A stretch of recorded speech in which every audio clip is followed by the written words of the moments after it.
Hello everyone, welcome to the Eternal Spoiler Breakdown. My name is Pojo. We are live talking about some of the upcoming spoilers from Bastion Rising, as well as the new promo card that has come out yesterday. So for the next 7 days, you'll be able to get a copy of Celebration, which we'll be discussing, I think, second in this list of cards. I think it's a pretty interesting option, and Celebration is going to be a lot of fun. It's basically like an unexpected arrival type card. It's going to be really, really cool. So be sure to log in and play your games. Remember that all the cards are free this week until the end of the month. So Halloween is going to be a big event for us. I believe we're doing a Deck Doctor stream on Halloween starting around like 1, maybe like noon PST, and I'm going to be doing that until around like 3 or so. So feel free to drop in. We'll be doing like subs and Patreons first, but usually everybody gets a turn, and we will be reviewing decks on stream, so that'll be a lot of fun. Okay, so first up we have Brody, Bastion's Hope, one of the upcoming cards from Bastion Rising, and our review is that it's very good. It is a 1-cost Combre card. It's a 0/3, but it says that your units can attack even if their strength is 0 or less. So notably, this card attacks as a 3/3 and is a 3/3 for some purposes, but basically because of the other ability, which says that each of your units deal battle damage equal to their health this turn, this allows you to basically just have a 1-cost 3/3 in aggro that then transitions a lot of higher health units into more damage in aggro, which can be very, very helpful for Combre aggro in particular, where you have a couple of interesting Minotaurs and other good access. This is notably a Minotaur, so it has access to a bunch of really useful ones like Omri Dragonsbane. There is a 0/8 Minotaur or a 0/6 Minotaur that synergizes well with Minotaurs and is very strong, gives them killer. So that's the obvious slot in for this in an aggro style deck. Pretty bonkers stuff. The weaknesses of the card, of course, are that it cannot block effectively, which is something that Combre usually can do a little bit better. And if it gets silenced by any means, it becomes fairly not useful. A 0/3 is okay on the ground if you're silencing it with a Desert Marshal or something like that, but it's definitely not going to provide any further pressure or really pressure your opponent in any way for the remainder of the game. So that's something to keep in mind. It also does not trigger damage on the Minotaur that causes Minotaurs to damage itself, which I don't think is a super important thing, but something to keep in mind. Mainly, this card is just cool. It's a really well-designed card in terms of all the different things that it's doing. I think that it enables a good strategy, is a really interesting unit on its own. It's a good balance of being overstatted and also having some mild weaknesses to that overstatting. It's a Minotaur and it's designed well for its tribal pairing, and also it is a Minotaur with a magic railgun, which is kind of delightful on a variety of different levels. The flavor appears to be that Brody, Bastion's Hope gives other people magic railguns too, because they all get to attack even if they don't have attack power. But yeah, Brody, Bastion's Hope has a magic railgun, and the way that railguns are generally depicted in sci-fi, they are effectively fantasy weapons anyways, so I think this is kind of a flavor win. It's a good mix of the steampunk fantasy setup that has definitely been very true for Eternal. Eternal is a lot of guns and magic together, and magic guns in particular, so this is something that actually does fit very well in the world and also looks sweet. If you're going to be carrying around a big railgun, it helps to be a large Minotaur, so this is a perfect fit. Notably, Minotaur Soldier. Not Minotaur Gunslinger. Okay, sure, if that's what you want to call it, but hey, in any case, it not having synergy with gunslingers is not that big a deal, but that's clearly a gun, friend. All right, so in any case, it is a really, really well-statted card. It should be a load of fun to play. I think it will define Combre aggro archetypes for a while to come, but I don't necessarily think that it's broken. I think that it is a fairly easy-to-answer card in some respects. Nonetheless, it's fairly solid for carrying weapons. There's a lot of potential ways that you can take advantage of weapons that are a little bit higher on health and lower on attack, although there aren't really that many of them that have been printed in that way, so it's not a huge deal either way. But yeah, Brody's primary issue is that a lot of its extra text is going to go unwanted if you're playing it in strict aggro, because a lot of your aggro cards are already going to have good stats. You can't rely on Brody's ability to make your very healthy deck have aggro. And if a Brody is being played for that purpose, then the silence effect does slow your tempo down quite a bit and make that entire deck a little bit more difficult to play. So there's definitely some puzzles to be solved in terms of slotting Brody into the right deck. It is a very good Shard of the Spire effect if you're just slamming it as part of a control piece or picking it out of a market, so there's some potential for the card to be used in that respect as well, but I think primarily it's just like a solid one-drop Combrei card that you're happy to see, and that makes Minotaurs and Combrei look really satisfying and fun without necessarily being broken, similar to the way that Yetis have been designed in previous sets. Like, really, really good stuff on that front. This looks like a fun aggro archetype that should be really interesting to play around with.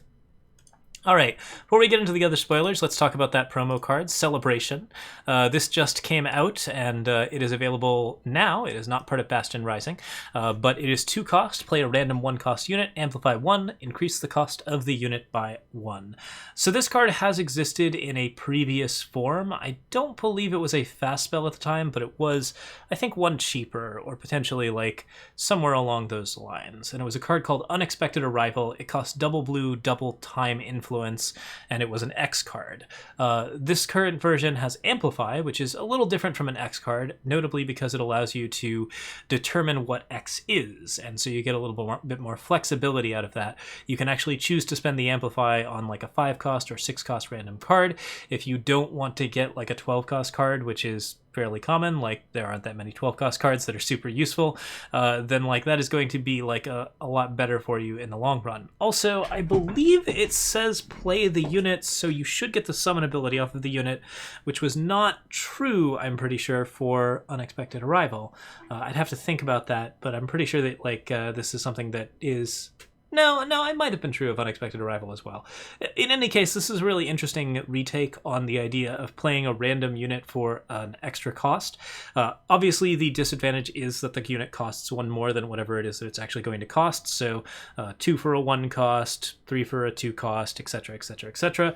You can reduce that cost by reducing the cost of your spell, which is not terribly hard to do, and at that point you get, you know, your full value, and if you can reduce the cost of the spell by 2, then you can actually get it, you know, to increase the value, which is kind of a nice little touch, but you can't get it to the point where it is like full discounts will decrease the Amplify. There is a card that reduces the cost of Amplify, but I already checked, and it does not decrease the cost of Amplify below 1, so you cannot use that to just tweak whatever Celebration card out that you want. And if you're wondering what happens when you get above 12, you will get a Golem that is a stats matching the size of the unit that you're picking. So if you Amplify 13 times, or 12 times, then you'll get a 13/13 Golem that costs 13. So pretty solid stuff. Yeah, there's a lot of like interesting options and like very, very cool different elements to this.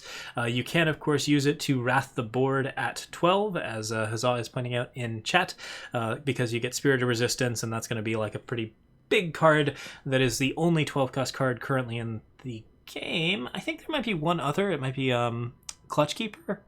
I'd have to check, but yeah, in any case, like you have a pretty good chance of getting like some reasonable effects at like 12, 11, 10, that kind of thing. 9 costs have some interesting, fun spice that you can throw out, but overall, like I think 8 costs and 7 costs are typically the cards that are going to be most defining for what you're getting off of Celebration.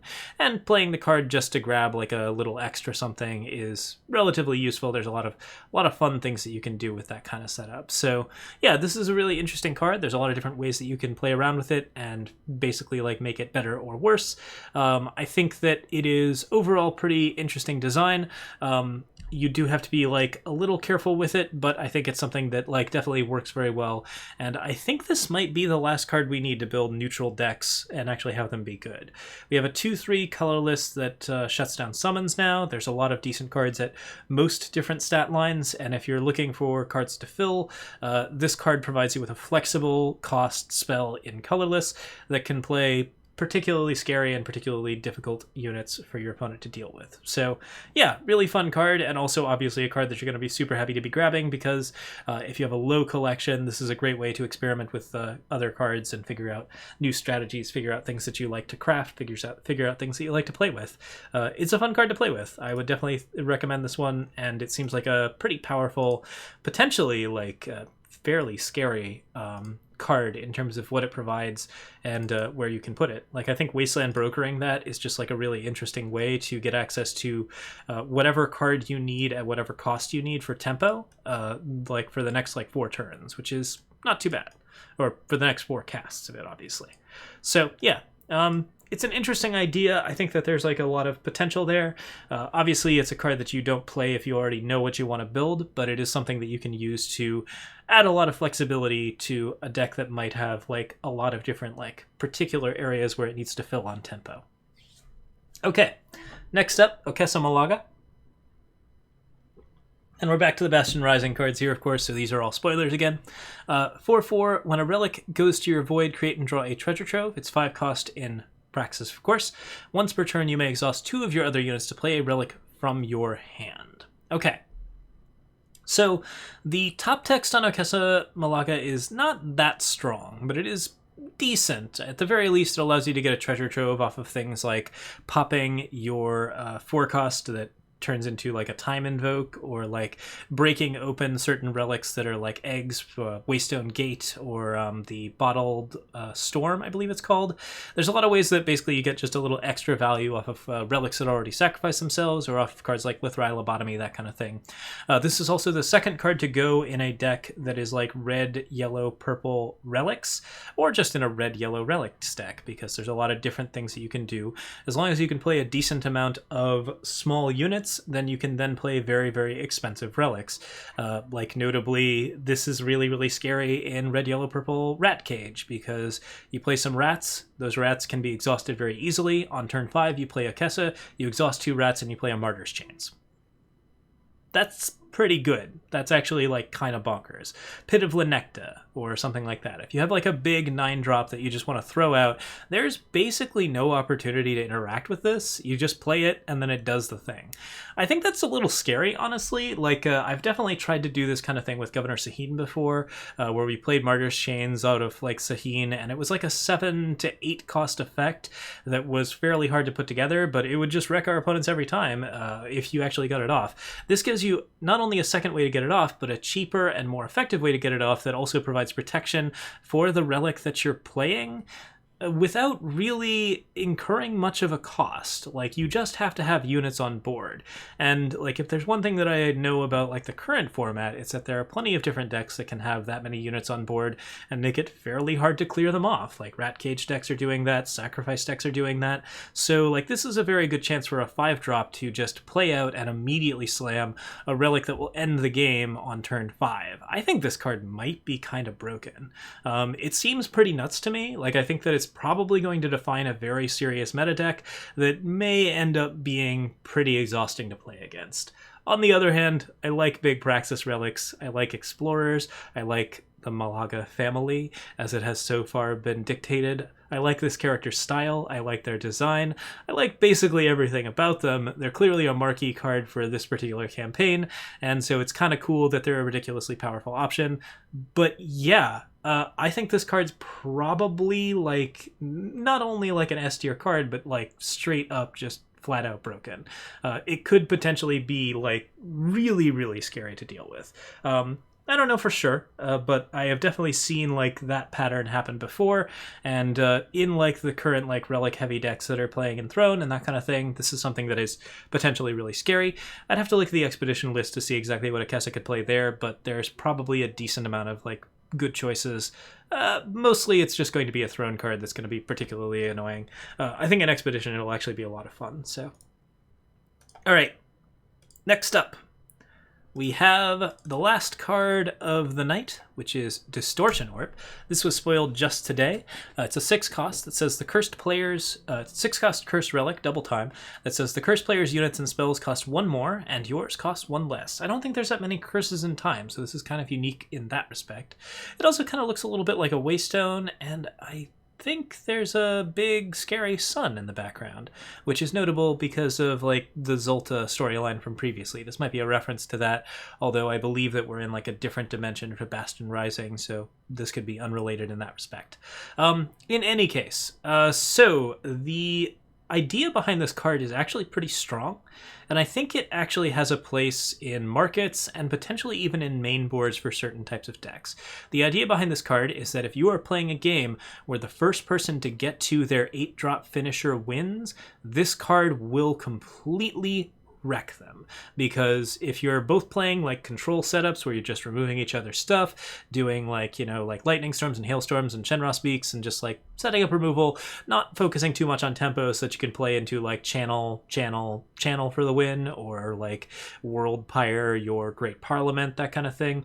Like anything where it's like just like a really, really aggressive high-end card at the top, like Helios. This is the card that you play that is like a little bit cheaper than your 7 or 8 drop and forces your opponent off of their 7 or 8 drop, while also allowing you easy access to your 8 drop. So like in those respects, like this card basically just puts your opponent a turn behind and you a turn ahead. It also allows you to play 1-cost cards like Levitate and other sort of cantrips for very, very cheaply. Play anything like Temple Scribe for very cheaply. Anything that has attached draw becomes a lot more powerful while Distortion Orb is out, which gives you a lot of extra power in comparison to, say, a max power object of the same type. Against your opponent, it does the exact opposite. It makes it so that card draw like Levitate, Temple Scribe, Wisdom of the Elders, Ancient Lore, Nahid's Distillation, all of that stuff is just a lot worse because it costs a lot more in tempo, and they're very unlikely to be able to play more cards after it. It puts your opponent on a much higher likelihood of being on 1 card a turn, and it makes it so that like combos and card draws and late game stuff is like clearly going to be a lot harder. I think all of that is like really, really good added power and value against control. Obviously, there are risks, and they are pretty strong ones. The main one being this is a cursed relic, and time does not have that many good ways to pop a face Aegis. So if your opponent has a face Aegis, or just plays a transpose in response to Distortion Orb, then you are out 6 power, and you are out a lot of tempo. If you're playing this card against aggro, it does basically nothing. So that's a really big deal in terms of whether or not this can be slotted in. But like the level of power this provides in a control mirror makes it a real potential card to be throwing into a market or some kind of setup where you basically just want to be accessing this card, playing it down on a board that just isn't doing anything, and making it so that you are the clear winner in tempo in the mid-range to control fight. I think it's very, very good at that. It encapsulates obviously a lot of risk in that respect, but like, and of course it can be broken by relic destruction, having an Aegis, that kind of thing. There's just a lot of ways that it basically is a little hard to play, a little awkward to play. So it's not an insanely powerful card, but the niche that it belongs to, it's going to win games for you because it's a little bit cheaper than a lot of the bigger things that you want to be playing to get ahead, and it does an insane amount to your opponent's game plan. So, while also improving your own. So yeah, really interesting control card. I actually would rate this fairly highly, despite the fact that it is obviously just bad in a like straight ranked matchup. This is a card you would bring into tournaments. This is a card you would bring into markets. This is a card you would bring into very specific metas where you just want to like win the control matchup every time and beat your opponent on greed. I like greed a lot, so this is something where obviously holds some appeal to me. So yeah, that is the last card from Bastian Rising for today. We will probably be seeing more of them very, very soon, and we'll continue to post up as things go along. This has been like a pretty interesting set so far. Obviously, there's some cards that I'm worried about, but there aren't any cards that I view as like particularly unfun. That 2/3 that cancel summons not included. So it seems like it's overall a really well-designed campaign. I think it's definitely going to accomplish the general campaign goal of shaking up the meta, so really interested to see where that goes and whether or not that does anything interesting. The only thing I'm not looking forward to right now is like red, white, purple sacrifice decks that are now playing like huge relics for some reason. Yeah, there's still some Echoes stuff that just needs to get like filed right out of this before I'm super happy with where Expedition is, but this is nonetheless like a lot of positive changes and interesting changes to the current card format. So yeah, looking forward to seeing what all happens with it. All right, thanks so much for watching, everyone. As always, I am on YouTube, Patreon, Twitch, and Twitter. If you have Amazon Prime, you can sub to me on Twitch for free to help support the stream, and yeah, like Patreon or YouTube is also great places. Feel free to subscribe, follow, all of them things. Thank you again. Have a lovely evening. Cheers!